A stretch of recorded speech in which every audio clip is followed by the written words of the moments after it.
কথা চিনতে পারবে আসল বাবাকে? বিস্তারিত জানতে সম্পূর্ণ ভিডিও লাইক দিয়ে দেখতে থাকুন। কথা জানতে চায় বাসু গুরুজি কথাকে কেন মারতে চাইছে। তাই অগ্নি বলে, এটা জানতে হলে ওই লোকটার মুখোমুখি তোকে হতে হবে।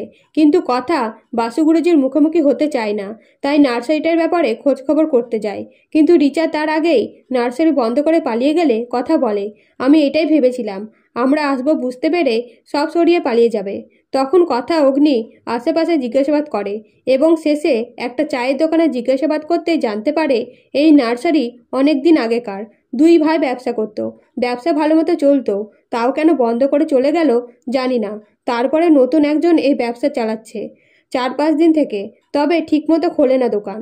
তখন কথা বলে, এই মহিলাটা সন্দেহজনক, এই মহিলাটাকেই ধরতে পারলে আমরা সব জানতে পারবো। তখন অগ্নি বলে, চারিদিকটা সবাই মিলে খোঁজাখুঁজি করি চল।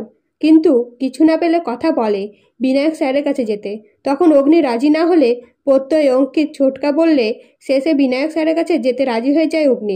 এবং বিনায়ক স্যারের কাছে যেয়ে বিনায়ক স্যারকে সবটা জানালে বিনায়ক স্যার বলে, গাছ ফুল এসব নিয়ে কাজ জানাবা রিচার পরিকল্পনার সাথে অনেকটা মিলে যাচ্ছে। তখন কথা বলে, এসব রিচা জানাব করছে না তো? এদিকে বিনায়ক স্যার নার্সারির আগেকার মালিকের অ্যাড্রেস জোগাড় করে দিলে কথাটা বিনায়ক স্যারের কাছে থেকে বেরোতেই অগ্নি বলে, কথা তুই এসব কেন করছিস? আমাদের কাছে তো বাসু গুরুজির পাঠানো রিসিপ আছে, সেটা নিয়ে ওনাকে জিজ্ঞাসাবাদ করতেই পারি। তুই তো সোজাসুজি ওনার কাছে যেতে পারিস, তাহলে এদিক ওদিক খুঁজছিস কেন?